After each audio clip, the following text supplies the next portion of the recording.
सेना नायक या रणभूमीवर आमच्या रथासमोर रथ उभा करून गर्जना करण्यासाठी तत्पर ठरतोय.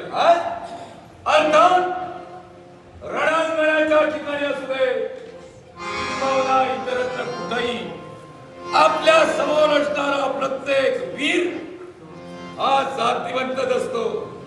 म्हणून त्याचं अभिनंदन करणं आणि स्वागत करणं ही शत्रूची सुद्धा जबाबदारी आहे. आम्ही तुमचं स्वागत करतोय. या रणांगणाच्या ठिकाणी आपण आलात, आमच्या समोर उभे टाकलात. आपला नेमका उद्देश आम्हाला समजला नाही. सेनापती दृष्टांतून आपल्या नेत्रासमोर उभा ठाकला. याच्या मुळाशी कारण मात्र दोन आहे. केवळ ज्यानं माझ्या भगिनीचा अपमान केला नव्हे तर ज्यानं माझ्या पित्याचाही अपमान घडविला असे ते दोन व्यक्ती आज माझ्या नेत्रासमोर उभे ठाकताय. आणि त्या कौरव कटकातील या व्यक्तींचा शेवट करावा. मानमंडळाच्या ठिकाणी असणारा हे साहस त्या वीराला दाखवावं इच्छा आमच्या मनात जागृत झाली. मुखातून निघणारे शब्द ऐकले आणि तुझ्याबद्दल आमच्या मनात लज्जा निर्माण होऊ लागली. एखादी विवस्त्र स्त्री पाहावी आणि तत्क्षणी एखाद्या जातिवंत पुरुषाच्या मनात लज्जा निर्माण व्हावी. तत्व तीच लज्जा आमच्या मनात निर्माण झाली. का म्हणून? याच्या मुळाची कारण आहे. ऐकूया. दोन कारणासाठी तू आमच्या जवळ येऊन उभा ठाकलाय. अशी दोन कारण कोणती? तर तुझ्या भगिनीच्या बाबतीत झालेला अन्याय आणि तुझ्या पित्याच्या बाबतीत झालेला अन्याय. मग एवढे दिवस काय तू निद्रिस्त होतास? किंबहुना या गोष्टीपासून तुला कोणी बाजूला ठेवला होता? हे युद्ध सुरू झालं, याला आज 8वा दिवस उजाडला. याच्या पूर्वी कैक वर्ष लोटली, तेव्हा कुठे गेला होता? याच्या पूर्वी कैक वर्ष लोटली. आपण बोलतात ते योग्य आहे. तेच बोलतो. पण मी कधी खोटं बोलणार नाही. बोल. पण नीती धर्माला चालणारे आम्ही आहोत. नीतीनं चालणार. आपल्याप्रमाणे युक्तीचे आणि कपटाचे डाव टाकण्याचा मानस आमचा इलनाच्या बाबतीत टाकलाय. एकाच गोष्टीमुळे या युद्धाचा कारणीभूत कोण असेल तर मूर्तिमंत स्वरूपानं आपण असा माझा. या युद्धाला कारणीभूत मीच आहे. हे घडवलंय ते मीच घडवलंय. कुरुक्षेत्राच्या ठिकाणी जे घडतंय ते माझ्यामुळे घडतंय आणि पूर्णत्वास देण्यासाठी मी परिपूर्ण आहे. तू दोन कारणासाठी आलास. दिशाभूल करू नकोस. त्या कारणांचा उलगडा कर. माझी भगिनी म्हणजे द्रौपदी याज्ञसेनी. या याज्ञसेनीचा अपमान आपण भरल्या दरबाराच्या ठिकाणी केला. ते शब्द कुणाच्या मुखातून येताना त्याची जीवा फेडली जावी. ते शब्द आपल्या मुखातून बाहेर पडले.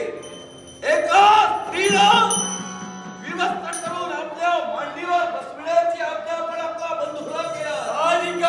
ती माझी भगिनी म्हणजे द्रौपदी. माझ्या भगिनीचा तो अपमान. पण ज्याप्रमाणे तिचे पती संयमाला वागले, धर्माने वागले, त्यांनी केवळ मार्ग प्रतीक्षा केली न्याय मिळण्याची. पण आपल्याकडे न्याय मिळाला नाही. अखेर युद्ध उभं ठाकलंय आणि या युद्धाच्या ठिकाणी या वैराचा शेवट करावा. एका गोष्टीचं स्पष्टीकरण कर. सगळं एकत्र होऊन पुढे जाण्याचा प्रयत्न करू नकोस. कारण दोन गोष्टीसाठी तू आलास. युद्धासाठी उभा टाकलास. एवढ्या कालावधीत सारं काही विसरलेलास. आज संधी मिळाली म्हणून उभा टाकलास. मी माझ्या मांडीवर बसण्यासाठी आज्ञा केली. त्यावेळी ती माझी कोण होती? दासी होती. साहजिकच स्वतःच्या दासीला कसं भागवावं हे राजा ठरवू शकतो. मग एखाद्या राजानं स्वतःच्या दासीला आपल्या मांडीवर बसायला सांगितलं. काय चुकलं माझं? दासीला मांडीवर बसायला सांगितलं एक शास्त्र म्हणून या गोष्टीला आम्ही चुकीचं म्हणणार नाही. पण विचार करा, नैतिकतेला मोठं माती आपण दिलं.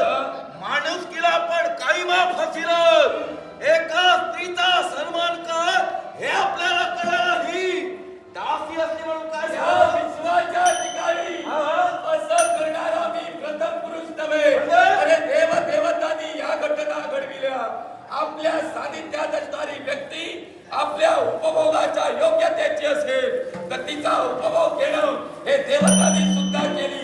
ही कारण मी सांगण्याची गरज नाही. आणि तू म्हणतोस तुझ्या भगिनीच्या बाबतीत जे मी घडविलं तिनं केलेल्या कर्मानुसार केलेलं आहे. अर्थात जिनं अंधाचा पुत्र अंध हे शब्द स्वतःच्या मुखातून गायले त्याच शब्दाला अनुसरून मी वागलो. माझ्या बापाचा जिनं अपमान केला, माझा जिनं अपमान केला, त्या अपमानाला वाचा फोडण्यासाठी मी जगलो. अर्थात माझं कार्य योग्य आहे. इंद्रप्रस्थाच्या ठिकाणी आपण गेलात. आपल्याला आपल्या डोळ्यांनी दिसलं नाही. सूचित करण्यासाठी सारगण तत्पर झाले. पण स्वतःचा बोललेला शब्द सत्य करण्यासाठी, स्वतःचा केवळ मोठेपणा राखण्यासाठी आपण आचरणात आणलेल्या कृती आणि त्या कृतीला अनुसरून आपली फटफटिती झाली. माझी फटफटिती झाली हे तू सांगण्याची गरज नाही. हे मी स्वतः अनुभवलं. कारण तिथं मायाजाल होतं. सामान्य मानवाला मायाजाल समजू शकत नाही. आणि ते मायाजाल निर्माण करण्यासाठी जर का ते कुंती पुत्र तत्पर ठरले असतील तर लक्षात ठेव त्याच गोष्टीचा अपमानाचा सूड घेण्यासाठी मी माझ्या जीवनात कार्यरत राहिलो. अरे तुमची लाज वाटते. अरे तुझ्या बापाच्या मुसक्या भाजणारे हेच कुंतीपुत्र. या कुंतीपुत्रानं तुझ्या बापाचा अपमान केला. त्याच कुंतीपुत्राला स्वतःची भगिनी देऊन तुम्ही तुमचं वर्चस्व करताय. अर्थात बापाच्या स्वाभिमानाचा ज्याला अधिकार वाटला नाही त्याची ती लक्षणं तुम्ही स्वीकारू शकला नाही आणि तोच बदला तुम्ही घेऊ शकला नाही. लाज वाटते अशा मुलाची. आम्ही कर्तृत्वाला अनुसरणाची भगिनी दिली. काय करतो तू? त्या स्वयंवराच्या ठिकाणी आपण देखील आला होता. आपल्याला तो पण पूर्ण करता आला नाही. स्वयंवर तो पाठा स्वयंवर कुणासाठी होता? क्षत्रियासाठी. मग जेव्हा ते कुंतीपुत्र आले त्यांचा वेश कोणता होता? ब्राह्मण वेशात आले होते. या ब्राह्मणांना तुम्ही संधी कशी काय दिली? कुणाच्या सांगण्यावर? ब्राह्मण शापपदी आणि केवळ शरपदी गणले जातात. हे लक्षात ठेवा. यापूर्वी ब्राह्मणांनी क्षत्रियाची कर्तव्य केलेली आहेत. जर हे जर योग्य नसेल तर मला सांगा. मला योग्य क्षत्रियाप्रमाणे मला योग्य अयोग्य तुम्हाला ठरवायचं नाही. तुम्ही बोट ठेवून सांगितलं होता हा पण आहे तो क्षत्रियांचा पण आहे बोलला होता ना. हे तुझ्या बापाचे शब्द ना. तू त्या बापाचा पोर ना. मग ज्या तुझ्या बापानं बोललेले शब्द सत्य करू शकला नाही अशा तुला बापाला बाप म्हणण्यासाठी आधी तुला लाज वाटली पाहिजे. दुसरी गोष्ट ज्या ब्राह्मण वेशात असणारे हे कुंतीपुत्र त्यांना तुम्ही संधी दिली. तुम्हाला माहित नव्हतं ते क्षत्रिय आहेत. ते तुम्ही अंधारात राहिलात. कुणाच्या तरी सांगण्यावरून वागलात. मी सांगण्यावरून वागणारा नव्हे. मी माझ्या मनानं वागणार आहे. ब्राह्मणाचा वेश त्यांनी धारण केलं पण क्षत्रियाची लक्षणं त्यांच्या अंगी होती. देवाला समजली होती. हे लक्षात घ्या. देवाला गाडलं. तुम्हाला समजली होती की तुम्हाला कोणी सांगितली होती? आमच्या देवाला आम्हाला कथन केलं. दुसऱ्याच्या मार्गदर्शनानं तुम्ही सांगता चालता. अर्थात या विश्वाच्या ठिकाणी जे ठरवता ते तुम्ही करत नाही. त्यांच्या विरोधात असतो. अंतिम निर्णय देवाचा योग्य होता. ब्राह्मण वेशात जरी आले असते तर ते क्षत्रिय होते. अर्थात पणाची पूर्तता शब्दानुसार मी तेच म्हणालो. तुम्ही दुसऱ्याच्या शब्दानं वागता. दुसऱ्यासाठी जगण्याचा प्रयत्न करता. स्वतःचा स्वाभिमान तुम्हाला नाही. म्हणून या कुंतीपुत्राचा आश्रय घेऊन तुम्ही माझ्या विरोधात उभा ठाकण्यासाठी तत्पर करता. अरे तुझ्या बापाचाच अपमान करण्यासाठी हे कुंतीपुत्र तत्पर ठरले. गुरु द्रोणाचार्यांच्या मार्गदर्शनानं तुझ्या बापाला बंदिवान करून हस्तिनापुराच्या ठिकाणी आणण्यासाठी हे तत्पर ठरले होते ना. त्यांनी तुझ्या बापाचा अपमान केला. त्याच वेळी पुन्हा त्याचा सत्कार करून त्याच्या राज्यापर्यंत सोडण्यात आलं. तेव्हा त्यानं मनानं ठरविलं करणार तो या पुत्राचा शेवट करणार. त्याच्यानंतर यज्ञ केला गेला. त्यातून पुत्र निर्माण व्हावा. तो पुत्र निर्माण कशासाठी तर पांडवांच्या नाशासाठी. या पुत्रांचा शेवट करण्यासाठी तुम्ही यज्ञातून निर्माण झाला ना. आपण सारे काही बोललात. यज्ञातून निर्माण मला काही मान्य आहे. कारण ज्या कुंतीपुत्रांनी माझ्या पित्याला जेरीस आणलं आज आमचे दाम्पत्य आहेत. आमच्या राज्याचे केवळ स्नेही आहेत. आपण बोललात ते सत्य बोललात. पण हे सारं बोलताना आपल्याला एका प्रसंग प्रसंगाची जाणीव झाली नाही. प्रसंग सांग. माझ्या पित्यानं आपणा 100 जरी सांगितलं त्यात कुंती पुत्रांमुळं आपण मुक्त झाला.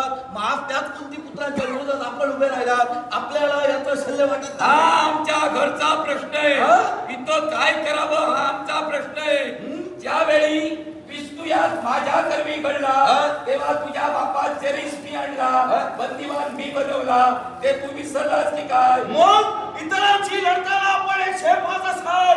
हा आपला जर घरचा विषय असेल तर आमची भगिनी कुणाला द्यावी हा आमचा घरचा विषय आहे. आणि तुमची भगिनी कुणाला द्यावी हा तुमचा घरचा प्रश्न आहे. तुम्ही त्या कुंती पुत्रांच्या नाशासाठी जन्माला आलाय आणि त्यांचा सत्यानाश तुमच्या कर्मी होतोय. असं काय? अर्थात एकाच गोष्टीनं ज्यावेळी ही तुझी भगिनी या कुंती पुत्राला मिळाली तिथूनच सत्यानाशाला सुरुवात झाली. कारण यांचे दिवस उलटे सुरू झाले आणि अर्थातच आता ती त्यांच्या सोबत असताना त्यांचा पूर्ण नाश करण्यासाठी सुयोधन तत्पर ठरणार आहे. सुयोधन आपण म्हणतो कुंती पुत्रांचा शेवट आपण करू. तुझ्या बापानं यज्ञ कसा केला आणि तुमची प्राप्ती करून घेतली त्या कुंती पुत्रांच्या नाशासाठी तुमचा जन्म झालाय. माणूस हा वास्तवावर बोलणारा हवा.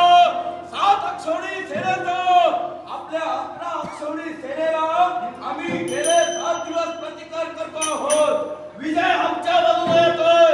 अर्थात या परिस्थितीनुसार आपल्याला हे शक्य होणार नाही. अरे जा रे, जर तरवर चालणारा मी नव्हे. तुमच्यासारखा घासराची मुंगी वाजली तर वाजली नाहीतर मोडून काढली या तत्वानं चालणारा मी नव्हे. तुम्हाला मोडून काढणार हेच माझं प्रीत आहे आणि त्याच प्रीतानं मी चालणार आहे. केवळ या विश्वाच्या ठिकाणी मी जर सेनापती असताना हे आपल्याला घडू देणार नाही. अरे तुम्ही दुसऱ्याचा आधार घेऊन जगणारी चिलटा चिलट. काय? अरे तुम्हाला जर प्रसंग होता, तुम्हाला जर तत्व होतं, त्यावेळी तुझ्या भगिनीचा अपमान झाला, त्यावेळी माझ्या समोर धावा राहिला नाही. तिची लेख म्हणजे पराचा धन आपल्यालाही मान्यच असेल. ज्या अर्थी तिच्या पतीचा तिच्यावर जर अधिकार असेल आणि जर तिचे पती हे मान्य करत असतील अपमान झाला आम्हालाही माहिती आहे. पण योग्य वेळ नव्हती ती प्रतिशोधाची. लक्षात ठेव. जर का तिचे पती अद्यापर्यंत जिवंत आहे, ते मेलेले नाहीत, मग तिच्यावरचा अपमान ते पाहतील. तुला येण्याची गरज काय? ते मेले. याला कारण आहे विश्वाच्या ठिकाणी ब्राह्मण हत्या करणं हे अयोग्य आहे. पण युद्धाच्या ठिकाणी जर का असा ब्राह्मण उभा ठाकला असेल ब्राह्मणाचा शिरच्छेद करणं हे धर्मकार्य आहे. अर्थात गुरुद्रोह हे क्षत्रिय प्रमाणात कर्तव्य करता आहे. या युद्धाच्या ठिकाणी उभे ठाकले त्यांचं शेवट करणं हा माझा मानस आहे. आणि म्हणूनच त्याच कटकात तू आवरतोय आणि त्यांच्या सत्यानाशासाठी उभा राहिला. माझ्या बरोबर उभा ठाकल्यानंतर नेमकं काय सांगतोय ते लक्षात घे. तेच मी तुला सांगितलं होतं. त्या पांडू पुत्रांसाठी या पांडवांच्या कल्याणासाठी नाही तर त्यांच्या बाजूला असणाऱ्या द्रोणाच्या नाशासाठी तू जर का उभा असेल तर तू त्यांच्या सत्यानाशासाठी आहे. माझ्या कटकात उभा राहा, त्यांचा नाश करूया. गुरु म्हणून तेव्हा आपल्या त्या 5 शिष्यांची साथ द्रोणाचार्य देऊ शकले असते. पण निंदनीय कृत्य आपल्या नेत्रासमोर घडत असताना त्यांनी लाजेला माना आपल्या खाली घातल्या असा प्रत्येक विश्वाच्या ठिकाणी आपल्या समोर अनेक प्रश्न निर्माण झाले. नेमकं काय कथन करावं याची कल्पना आपल्याला होत नाही. अशा वीराशी संवाद करण्यापेक्षा त्याचा सेवन करणं मी क्रमप्राप्त समजतो.